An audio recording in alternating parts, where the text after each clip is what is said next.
In this video we're off to York to the Elvington Air Museum. Join me. Roll titles.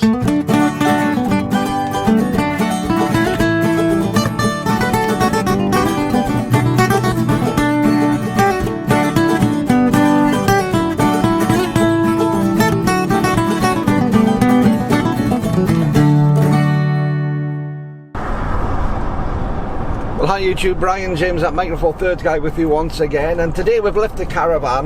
We've gone away from Thailand. We're going to the Yorkshire Air Museum at RAF Elvington. Next exit on the left. Noisy sat nav. Just ignore the woman in the sat nav. You know what they're like. Anyway, it's a former Royal Air Force Bomber Command station, and we're going to be going there. We've got some really interesting aircraft, so I'll take you across there. We'll see what it's like, and we'll do a video from there. See you later. Well, welcome to the Yorkshire Air Museum here at Elvington Airfield, and behind me is an Aberranson. What I love about museums like this is you can see aircraft in different ways to what you normally do on an airfield. The Anson behind is sort of semi-stripped. You can see the construction of the fuselage there, which was then covered in fabric and then doped to make it taut. And you can see how it's been put together, and you can also see into the construction of the wings themselves. Something you don't see on a normal airfield if you see an aircraft flying past. We're going to be looking at one of the smallest aircraft in the display in a second, the Flying Flea. Then we're going to go out and see the bigger ones a little bit later. Now behind me is an aircraft my father used to fly in quite a lot when he was out in Singapore when the Korean War was on. And this is an Oyster, which was used as a small transport. It was used as a train, it was used for all sorts. They were used out there for dropping pamphlets, dropping propaganda leaflets out onto them. So an interesting little aeroplane, and a little bit of a link to my history there. Now the problem with taking photographs inside somewhere like this is lack of light. I've got the camera set to auto ISO, and I'm shooting with my Lumix 12 to 60 at 3.5 to 5.6 wide open, but I'm still sitting at an ISO about 2000. So what I might do is I might switch the lens over to my 1.7 Olympus, my wide angle lens, and see if that's any better for this sort of thing. At the restoration area now, and in the background you can see a Royal Aircraft Factory BE-2 from the First World War, and you can see the general construction in that, very similar to what I said about the Anson before, but where the Anson was made of lightweight aluminium tubing, this one's made of good old-fashioned wood struts, and again though, the same sort of idea, fabric attached over the top and then doped to give it some tension and rigidity to shrink the fabric down. Looking at the seats though, you can see that this was not what you call high-tech in those days. You weren't meant to necessarily take bullets through this with the wicker basket type seats, but of course they were light, and that was an important thing on this. Now looking elsewhere in the restoration area, we can see down in the back, maybe you can just about make out a Hurricane. I'll try and zoom in on this in a second.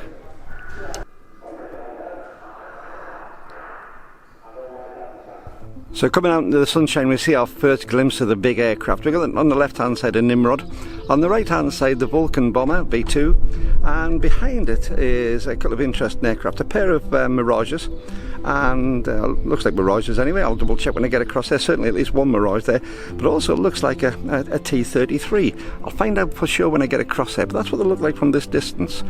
Swinging round, you get the fantastic wartime aircraft, the Dakota, the C-47 or the DC-3, depending on what guise it was in.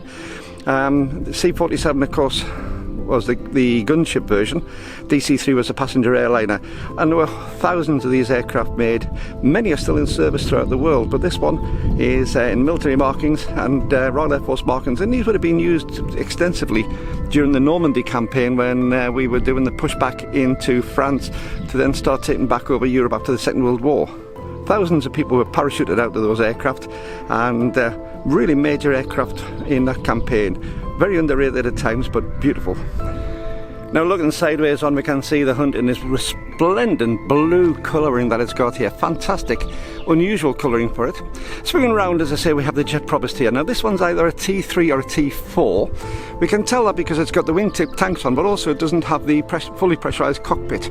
The T5 didn't have the tip tanks, but it had a fully pressurised cockpit and a total different sort of front end design. Moving on to the massive Fairy Gannet. Yes, it's a propeller engined aircraft, but it does have two jet engines in there, two turboprops, fed through a gearbox, and counter-rotating propellers, I should say, which is they'll spin in opposite directions. Now this one you can see with its wings folded, the tail hooks visible at the back, and also a massive radar pod underneath. This is the airborne early warning version of the aircraft. As I say, there's one of these at Carlisle, and I've been watching its restoration as the time's gone on. Very, very interesting. But this one, a couple of Rolls-Royce Mamba engines, if I'm not mistaken. I've got to try and double check on this. If I'm not right, I'll let you know below. But an absolutely massive aircraft. When you see beside the little jet propulsed jet trainer, you can see the sort of size difference. Moving on, we have the English Electric Lightning. This one you can see with the fuel tanks over the wings. The Lightning, Britain's first Mach 2 operational jet fighter, and still one of the fastest aircraft going. Fabulous aeroplane. Unfortunately, incredibly poor fuel performance. It didn't have a huge amount of fuel in there. Two Rolls-Royce Avon engines in the centre, one above the other, and slightly staggered, so one was slightly in front of the other. And in this one, what they did is they tried to get it a little bit more usable by putting fuel tanks above the wings. And this one was also, I think it was either Firestreak or Red Top rockets. You can see a rocket on the side for air-to-air combat. And absolutely fabulous one, this aeroplane. It's such a shame we don't see them doing anymore. There was a couple of these flying in South Africa, but I believe that the place that we're flying from has closed down and been ground, which is just such a shame, because they were a beautiful aeroplane in flight, and nothing could really touch them. They could climb vertically, just sitting on the tail, and very, very quickly get up to Mach 2. And one of the few aircraft which could actually catch up something like Concorde and take photographs of it. There's some unique photographs of Concorde taken from Lightnings, because nothing else could keep up with it. Now, coming across here, I did say it was a Dove or a Heron. It was neither. This is a Devon. The Dove and the Devon were basically the same aircraft. Twin-engined transport aircraft, light transport for the RAF and the Royal Navy. And the Air Force one was called the Devon. The naval one was called the Dove. And you can see that wonderful sort of domed cockpit there. Really gave an unusual look to these aircraft. Fabulous little trainer on the time. They had a long, illustrious service with the armed forces, with the British Armed Forces, and a real pleasure to see it here at the museum today. Well, here we can see Gloster Meteor, which, as I said, was Britain's first jet aircraft, and operational jet aircraft, and the only one to see operational service in the Second World War from the Allied side. This is an F8 version, which had considerably upgraded engines and flying surfaces, because it was such a new sort of concept, new design. There were problems with the Meteor. It was produced in large numbers, but they had problems if you had an engine failure where you got asymmetric problems, especially if you're coming into land. They lost an awful lot of pilots, an awful lot of aircraft because of crashes due to that. So there was a big update on both the engine power, which was very minimal in the first place in the early versions, and also insofar as the flying controls and the wing surfaces. I'm more used to seeing an NF-14, which is a two-seat night fighter version, but this is the F8, which was probably the greatest number produced of the Meteor design.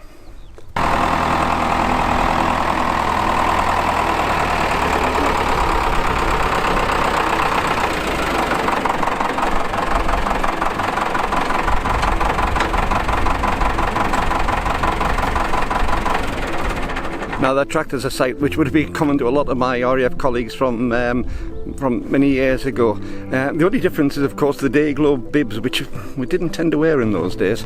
But it's really nice to see not only the aircraft, but the realistic nature when you get period sort of pieces which are used around it. Something like the tractor, to be able to pull the aircraft around, really makes this more of a living museum than just something static and practical. Really makes it interesting, because it puts you more into the timeline that you would have seen with some of these aircraft when they were actually operational. Now, on my way to the big boys now, I'm going to have a look at the big ones, the Vulcan, the Mirage, and the Nimrod, and see if I was actually correct before on what the aircraft are. Now, these are fabulous, because these are of my era when I was in the regular Air Force. I worked on air defence radars, and we would have been controlling, or the controllers, which on the air radars that I used to look after, they would have been controlling Nimrods, they would have been controlling Vulcans, Victors, Lightnings, all those sort of aircraft. So this is really of my era, the Cold War era. And I mean, I'm 62 years old now. When I joined in 1979, these were the current aircraft. In fact, I'm just looking at that Nimrod, which is 50. I've actually been on that Nimrod. Oh, I'm going to definitely go and have a look at that one. Well, let's see how much of a smart aleck I was when I was looking around before. As I say, there's the Nimrod 50. I'm going to have a look at that in a few moments, because that is an aircraft which I've actually been on for real when it was still operational. 50 was up at Kinloss for quite some time, and it's a fabulous aeroplane, incredible aeroplane. It was based on the Comet, which was the very first commercial jet airliner. You can see on the top of that as well. I'll just zoom you in slightly.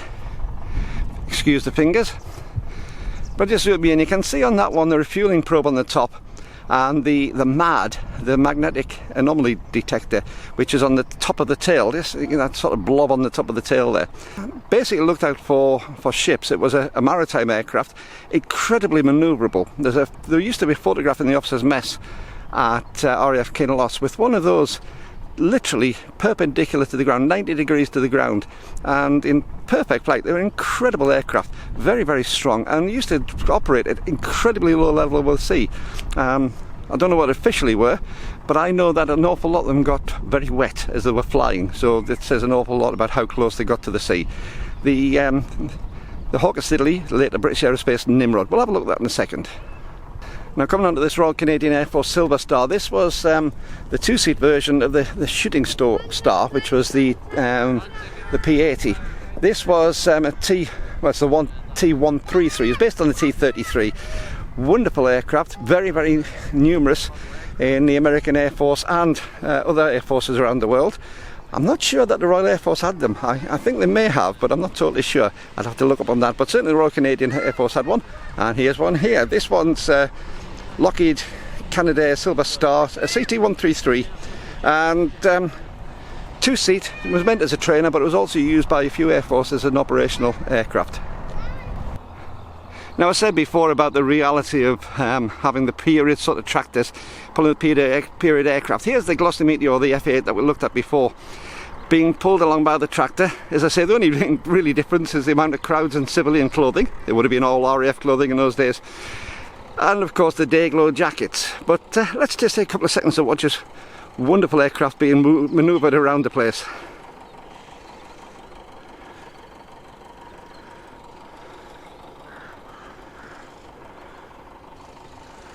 Now we're heading back towards these aircraft. Now these aircraft are live aircraft. They're actually taxiable. They do taxi demonstrations of these aircraft here, so as you can see on the signs, they are live aircraft. They're fueled up.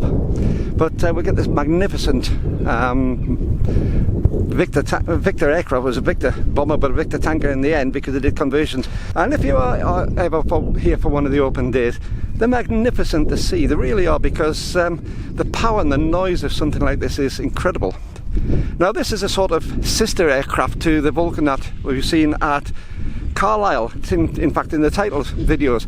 There were 3 V bombers which were developed in the late 40s and early 50s, which were meant to be the nuclear deterrent for Britain. There was the Valiant, which was the first one, which was basically quite an old-fashioned design insofar as it was a good stopgap. If they weren't sure, this was developmental times, everything was new. We'd come away from the Second World War, where we had things like Lancaster, and the last aircraft we had from Avro, for instance, after the Lancaster was the Vulcan, the great delta wing Vulcan. Now this is a Handley Page Victor, and this one effectively was the next one from the Halifax. So you can see there was a huge step forward. A couple of 100 mile an hour, maybe 300 mile an hour difference in speed. Certainly a much higher service ceiling. You're getting into 40,000, 45,000 feet with these, which we had nowhere near that on the Second World War bombers. And a huge bomber load. I think this is about 35,000 pounds of bomber load. The Vulcan was about 20,000. But the first one was the Valiant, the Vickers Valiant, which was to a much older design and a much more older sort of construction. They lasted quite well, unfortunately, because of the change in how they did the bombing strategy. The Valiant wasn't so good at low level, and they got problems, cracks in the main spars, and the whole fleet was grounded in the early to mid 60s, which left the Vulcan and this one, the Victor. This one, the Vulcan, of course, had the delta wing. This one's got a crescent-shaped wing, and a fabulous aeroplane. Really was a fabulous aeroplane, and for many, many years was the main nuclear deterrent. These became tankers, as I say, and if we look at something like the Falklands War in 1982, there's about 16 aircraft which were involved in getting one Vulcan to do a bombing run on Stanley Airfield, and the majority of the tanking of the aircraft was done by Victors. So although the Vulcan got the glory of being the one that dropped the munitions, it wouldn't have got there without the Victor. Fabulous aeroplane. And this one, as I say, still taxis. Moving along, I thought we had a couple of Mirages, and we do. This is a Mirage 3. Quite a small aeroplane. French-built Dassault Mirage 3 jet fighter, delta wing, and these were used, well, I just mentioned the Falklands War, these were used by the Argentinians in that conflict, and very, very effectively. Never underestimate, even though Britain was credited with winning that particular conflict, never underestimate the munitions that the Argentinians had. They had some fantastic equipment, and the Mirage 3 was certainly one of those. Looking to the left, we have the Mirage 4, much, much bigger, much faster, and a totally different design concept of aircraft, and very, very high up there on the thing. I think these were actually designed for naval use. I stand corrected, but looking at the extension of the front legs, I wouldn't be surprised if it was for naval use. Again, if I'm wrong, please bear with me, but drop comments below, because I'd love to hear your comments, and I'd love to read them about these. If you have an interest in aviation especially, please leave me something, because I find this sort of thing very fascinating.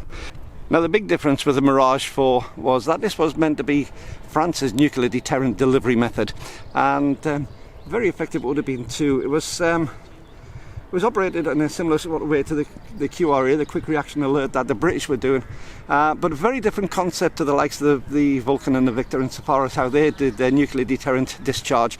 But again, very, very capable aircraft for its time. The French, of course, changed their nuclear policy. They were always up there with the nuclear weapons capability, but the French came out of NATO for a good number of years and went their own way. And you can see this in the way that the aircraft developed in comparison to the Americans with the B-52 and us with the RV bombers. Now I'm here beside 50, an old friend, meeting an old friend that I've been on this aircraft for real. Didn't fly in it, but I've been taxied up and down the airfield. This one was at RAF Kinloss for a good time when it was operational, when I visited up there. And XV250, which is where they get the 50 from, was an aircraft up there which I've actually physically been on. So it really is saying hello to an old friend. Now, this particular one is being kept in fully operational condition. It can't fly, it's not authorised to fly, but all the systems, all the engines are in fully operational condition, as is the previous couple of aircraft that we've seen. And this again does taxi demonstrations up and down the airfield here at Elvington on open days. Now, if you haven't been to Elvington, it really is, as I say, well worth coming to. But also, if you have a look on the Elvington website, you can see you can support the museum, because these are privately funded museums and expensive to run. Just to do a taxi trial on one of these aircraft takes a huge amount of fuel. You've got 4 great big Rolls-Royce Avon engines in this one, 4 great big Conways, I think it is, in the Victor. So just keeping these things to be able to taxi up and down the airfield takes thousands of pounds, and that's on top of just the regular maintenance, because even though they just taxi, they're still going to have a full maintenance program on those engines. If you don't, they are dangerous things.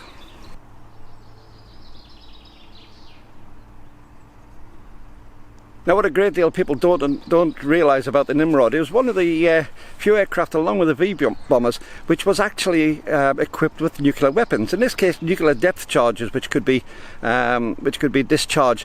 The pilot could discharge them, but it couldn't be done without the authority from the crew in the background. So it was very much a team effort, and it had to be authorised from much higher up. But it was a nuclear-capable aircraft all the same during our Cold War period.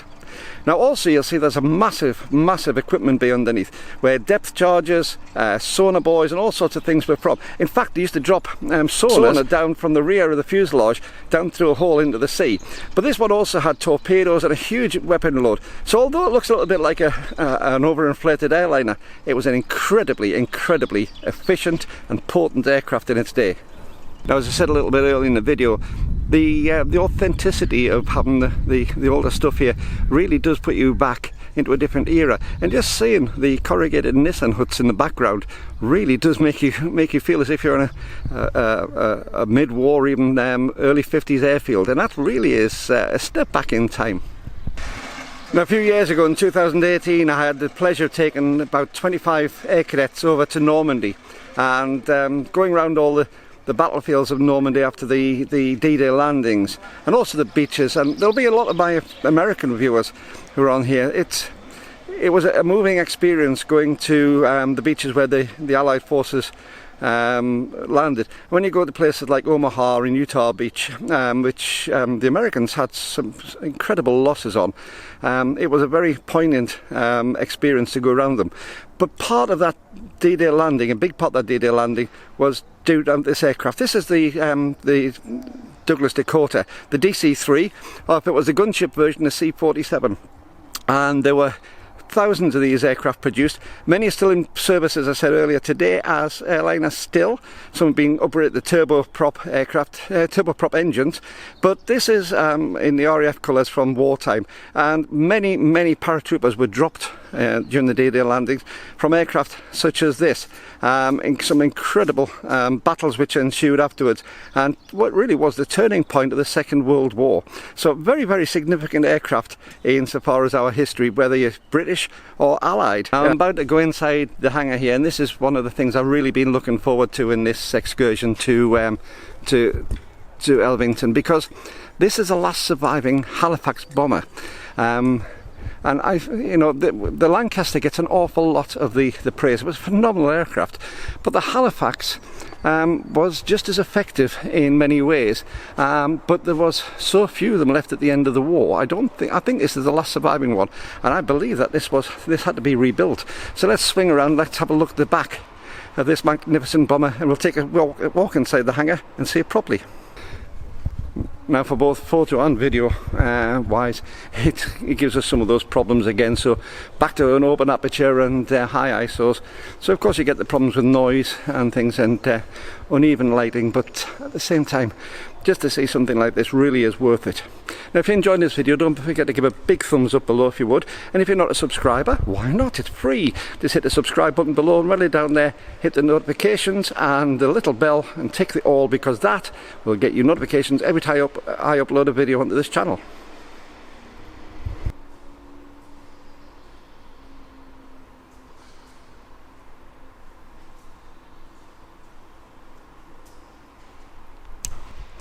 Well, here we have the Messerschmitt MEBF-109, which was the principal German fighter against the Spitfire and Hurricane, at least in the early part of the war, until the Focke-Wulf 190 came along. Again, a very potent aircraft, but totally different in its design concept to what the Spitfire and Hurricane were. But went through many different changes and different models, and kept itself, as did the Spitfire, very much up to date as to be a worthy competitor in the battle. One advantage it had over the Spitfire was this wider undercarriage. The Spitfire had a very narrow undercarriage and could be a bit difficult in landing. The ME-109 was considered to be an awful lot easier to land and easier to control. And as we scan up alongside this Halifax, it's massive in this hangar. It really is beautiful, and we can walk clearly underneath the wings without getting anywhere near it. But it does dwarf the other aircraft around it, including the ME-109G.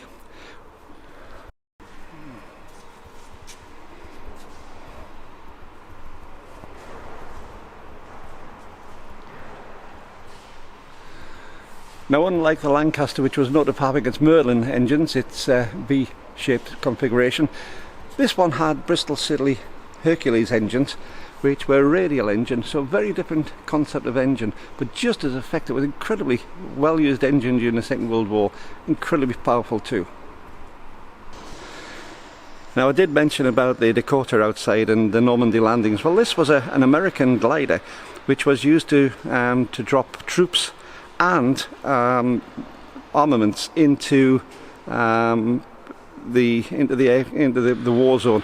And you can see here there's a howitzer inside, a 75mm howitzer inside the glider, and the whole front of the glider lifts up, so you can see the seam between the cockpit and the rear part. As the glider landed, there are skids on the bottom and the wheels, but as the glider landed, that front piece would come up and it would roll out front.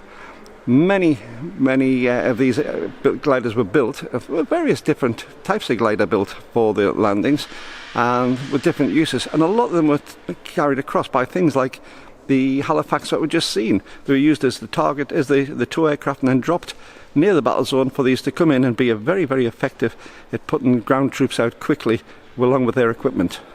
Which has got a couple of my favourite aircraft, and it might sound odd that these are most of my favourite aircraft because it started out as a Royal Naval aircraft, and I hate to say, no offence to my naval viewers because I love you all, but this started as a naval aircraft, and again it was nuclear capable, but this was an aircraft which I had again some association with when I was an air cadet. I'll tell you about it in a couple of seconds, but if I swing around, there's one of them. You can see this is a Blackburn Buccaneer. Coke bottle shaped. It was very efficient airframe design, super at low level, and just a perfect shape. Now, this is a Royal Naval bird. I think it's an S2, look at the size of the inlets, but there was the S1 which had smaller engines, the S2 which had spare engines brought into it. But in the 70s, we were supposed to, RAF was meant to be getting the F-111, of course we never did get the F-111 from the US, very political at that time. So we took on some F-4 Phantoms, but also the Buccaneer into RAF service. And I remember as a cadet, a young cadet in the mid-70s, going across the Gütersloh and Larbrook, and at Larbrook seeing 15 and 16 squadron with these and going and sitting in the cockpit of the Buccaneer. Fabulous. Of course, later on, when we had the first Gulf War conflict, these aircraft were painted up in Gulf colours and were very effective in the desert campaign at low-level attacks during that, and very effective aircraft in the time. Did a huge amount of service in the British forces, and I think also South African forces had the Buccaneers extremely successfully too. So this is as I say, the Blackburn Buccaneer, wonderful aircraft, developed for carriers in the first place, but ended up being very much a mainstay of the Air Force with various squadrons.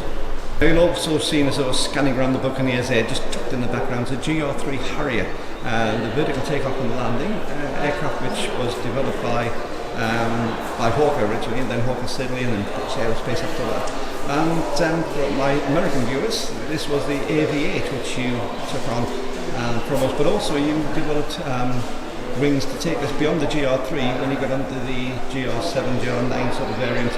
They used a very different wing shape. Now this had a Bristol Siddeley Pegasus engine in there, which was an incredible vector thrust engine, single engine in there, and the thrust on the side, I can show you in a second.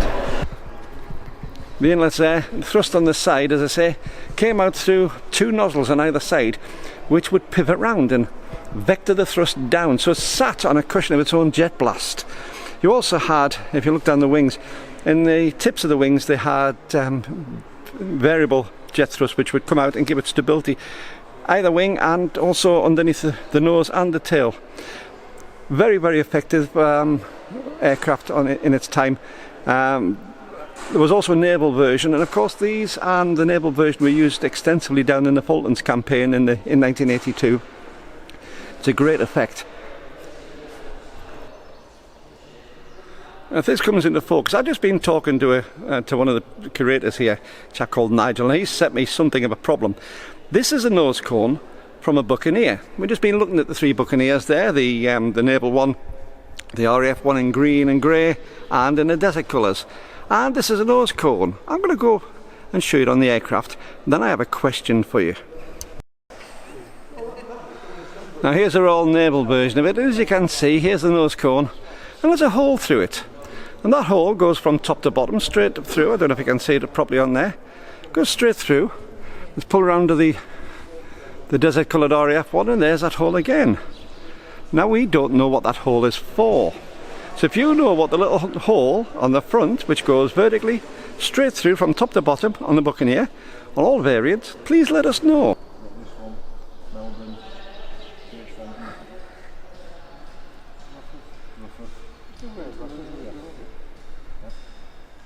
You know, these air museums are interesting places because we're fascinated by the aircraft, but it's not just the aircraft which are part of the story.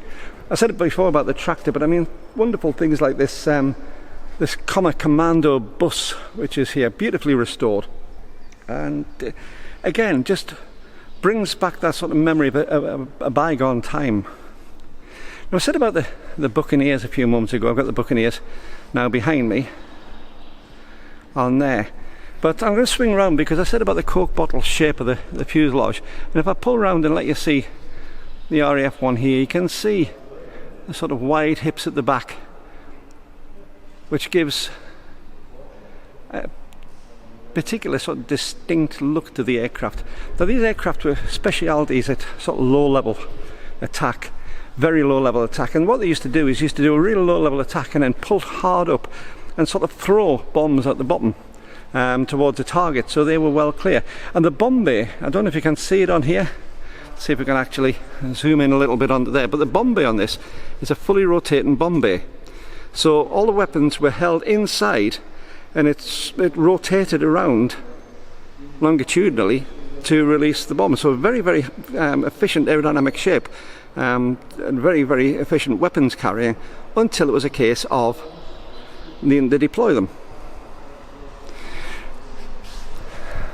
Now, we looked before at the Meteor F8, which was the Meteor was Britain's first operational jet fighter. This was the second. This was a de Havilland Vampire, and a very, very different design. A Goblin engine inside. This one's a 2-seat trainer variant, but the original one came with the Goblin turbojet engine, and again, like the Mosquito, which had been built during the Second World War, a lot of this was wooden construction, was a composite wooden construction, so very light aircraft, very effective, but again, early days in jet aircraft technology, and with the distinct twin boom, which was also used on the later Venom and also the Sea Vixen from de Havilland.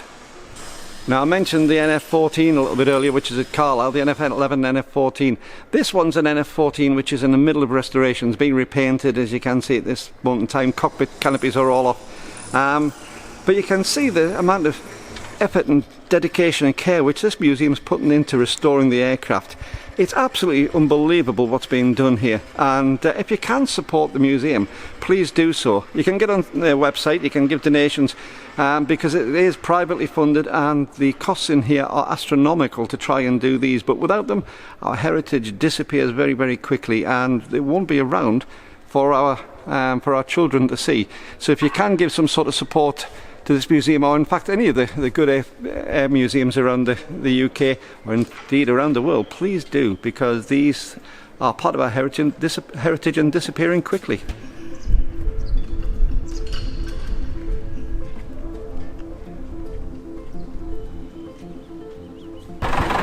Well, while we're outside again in the sunshine, I'm beside the Tonkers, a pair of Tornadoes, affectionately known as Tonkers here, a GR1 behind me and a GR4. You can hear the tractor in the background.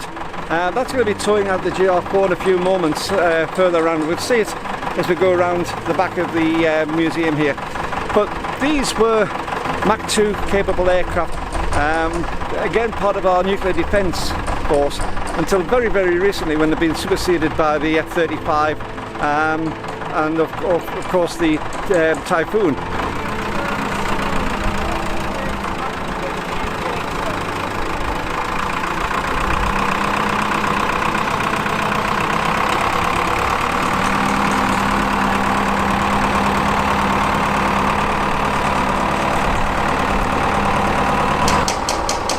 Well, that's the GR4 making its way around the front. As I said, these were part of Britain's nuclear deterrent very, very recently, until they were superseded by the F-35 and the Typhoon. which have been out. So the Tornado, a very, very effective aircraft, started off as the MRCA, multi-role combat aircraft, and it was a joint partnership with Germany and Italy, and extremely effective aircraft in its time. Now if you look into the back there, you can see this one doesn't have engines in. However, when we swing around to the GR1 here, it's a different case. This one is a live aircraft, again taxiable, technically flyable probably, but obviously not to happen. Unfortunately, the beautifully long runway here at Elvington isn't capable of having runs. I thought that they still did taxi runs for the high-speed taxi runs for some of the aircraft like the Nimrod and the Victor, which I said at the beginning, but I've been informed, unfortunately, because of the state of the runway, that's not a possibility anymore, because the tarmac would probably be ripped up by the jet force from these aircraft, which is such a shame, because they are really something to behold. The noise, the vibration when they're trundling down the runway is fabulous.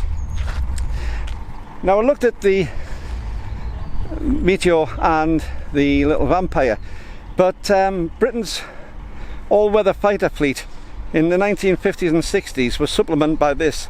This is a Gloster Javelin, a delta wing fighter and ground defence aircraft, which didn't really have the potential that it seemed to have with its looks. I think these are beautiful aircraft. I've always loved the looks of the Javelin, a twin jet aircraft, low supersonic speed, but it was, I don't know if I actually could go supersonic, it was certainly transonic, but very high transonic, low supersonic sort of performance, but a very effective all-weather aircraft and night fighter. And they used to have these based at RAF Elvington, which is just up the road from where I am, which is still an operational airfield today. But they had one of these for a long time, which was a gate guard then. I think it's gone down to somewhere in the southwest into a museum. So this is my chance to see a Javelin for the first time in a few years, and I still love the design of this aircraft. Well, I hope you've enjoyed this video. There's also a slightly longer version of this on Patreon as well, which will be unique to them. So if you want to see the long version, consider becoming a Patreon member. There's 3 different tiers. If you're on tier 2 or 3, then you get to see the unique footage, but it all gives real support the channel, and there's a list of names going up and down here of people who support the channel already. Thank you to them. But if you want to see the full length video, consider becoming a patron and you'll manage to see it. But I'm going to wrap this video up now. A few more shots as I go outside, and hopefully, I think there's a Canberra just outside as well, and maybe another look at a unique looking pre-restoration Hunter, and maybe another look at that GR4 Tornado.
You've enjoyed a little visit to Yorkshire Air Museum here at the Elvington Airfield today. There is one big problem with this museum. There's just too much of it to see in one day and one look at that. But if you buy a ticket, you can come back any time in the year and get in for free again. It's £14 for the normal admittance per adult, and as I say, you can come back whenever you like during that year and see all these things. So it's well worth seeing, right? As we have very aptly timed, an aircraft flying in the background. But come back and see the museum several times, it is well worth it. And if you have got an excuse to come up to Yorkshire, make it part of your excursion.